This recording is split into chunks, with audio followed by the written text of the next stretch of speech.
Hey everyone, welcome back to my channel. Today's watercolor tutorial is going to be a barrel of pumpkins, and I've chosen a pastel color palette, and we're also going to add in some loose fall inspired florals around the barrel. Fall is one of my favorite times of the year. I love all the pumpkin fields full of orange, and October is an amazing month for harvesting local vegetables and getting inspired to create. This video is suitable for beginners or intermediate watercolor painters. I will show you some tips and tricks that you can use at whatever stage you're at in your watercolor journey. I'm starting the first pumpkin with wet on dry. So I'm using wet paint onto dry paper, and I've just outlined it and added the ribs, leaving white space on the paper showing through, and then just dropped in a little bit more darker color to the areas that were still wet.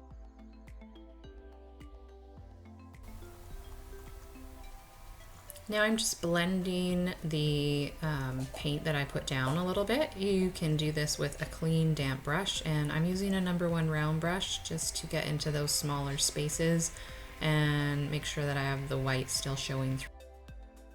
Now I'm moving on to the next pumpkin, again just sort of outlining and blending as I go, and you can do that with wet on dry and then a clean damp brush and catch one of the edges to soften it out so you don't have too hard edges. Then I'm adding in the ribbed detail again, same way with wet on dry, and blending it out a little bit, leaving those white spaces. The white spaces are really important because you want contrast in your paintings.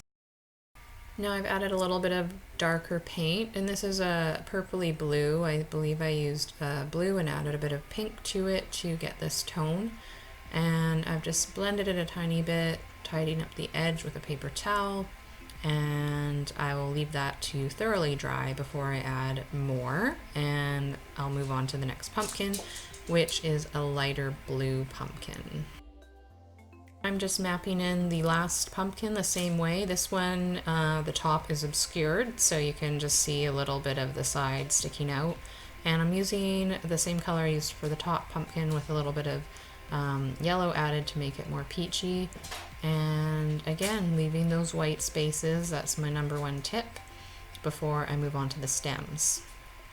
And the stems, I'm just using a sort of olive green and my smallest brush, and I'm just outlining the edges and just using some lines to streak down the center, and then creating a little bit of a curve at the bottom where it meets the pumpkin.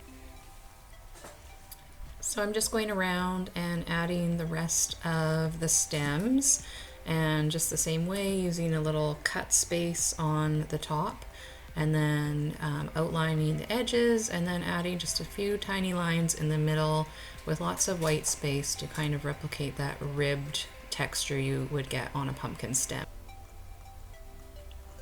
Now that I have the first layer of the pumpkins mapped in, I'm going to make sure it's completely dry and then go over and add a little bit more color to create more contrast and definition.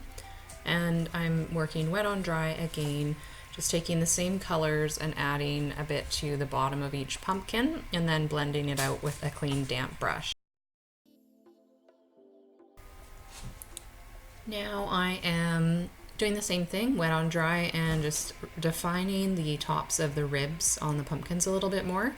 This is where it would be a bit shadowed and more defined below the stem. And now I am going over the bottoms. Again, this is already dry, and just adding a bit more of the rib texture over the darker area that I painted. And this is how you'll build up shape and form on a round object. Now I'm taking a bit of the same green in a darker concentration and just going over the stems a little bit.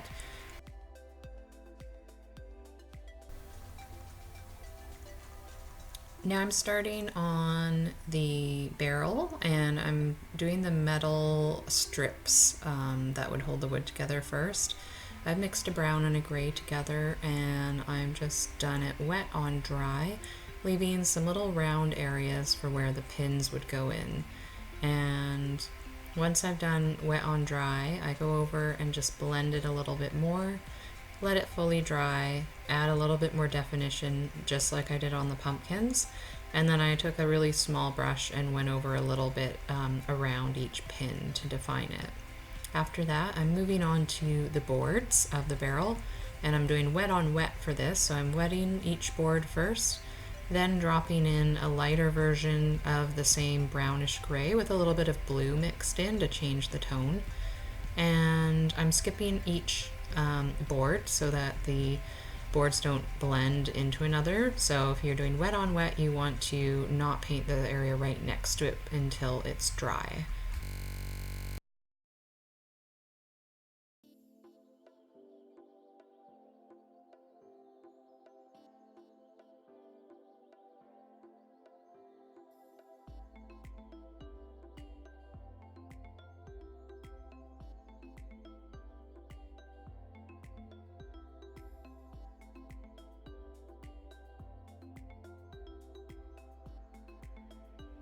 I'm going to go over the top too and just do one kind of bigger wash, and again wet on dry, and then a clean damp brush just to blend it a little bit. And I did that on the top too, and it really helped kind of make the impression of a little bit of a rim and that the boards are actually all tucked together.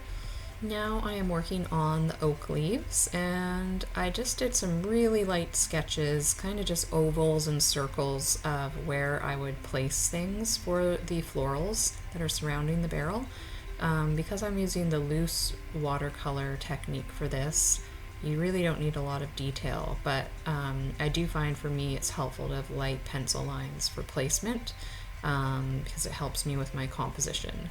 So the oak leaves are just kind of a greeny brown that I mixed up from the brown from the barrel and adding some green to it, and wet on wet for this, so wetting the paper and then dropping the color in. And the oak leaves are just a few little curves on the side and one at the top. They're called a lobed leaf is the type of edge or margin that they have.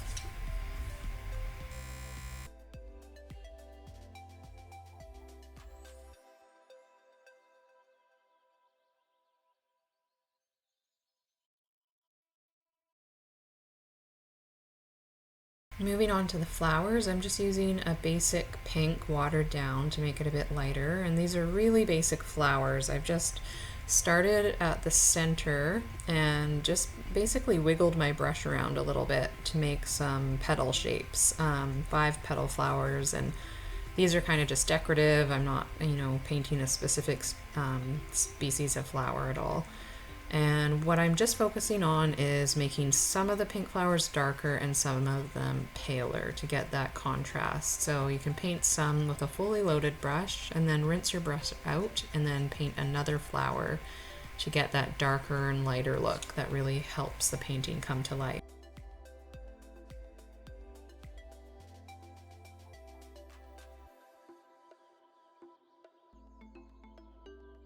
Now working on the centers, I've just added some purple to my gray, and I'm just doing a really basic stippling motion to make the centers, and this does really bring them to life. You just want to make sure that your flower petals you painted are completely dry before you add the centers in.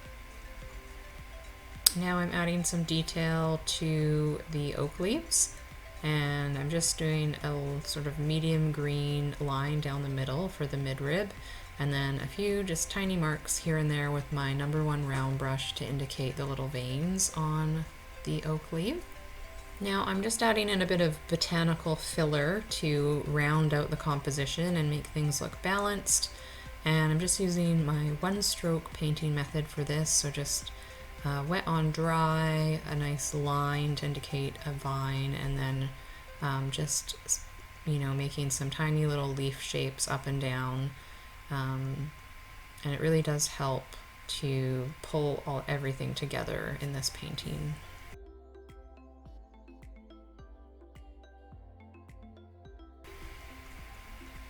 And the way I get the leaf shape is just lightly use the tip of my brush to start it off, then I press down with the belly of the brush and then lift up to create the tip on the end. And this is something you can practice to get it down and use it in so many different paintings. And I'll probably make a more basic technique video on how to do this. If you're interested in that, leave it a comment down below and let me know. I'd love to hear if that's something that would interest you.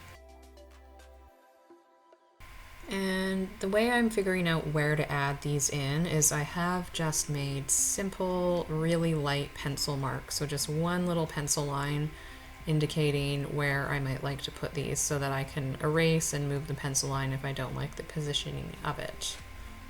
Okay, so this is it. A fun, whimsical fall project. I hope you guys like this video. Please give it a thumbs up. It really helps my video show up in the search. And if you haven't already subscribed, please subscribe and hit the bell icon to get notifications when I post new videos. Stay tuned next Wednesday for another watercolor tutorial. Thanks for watching.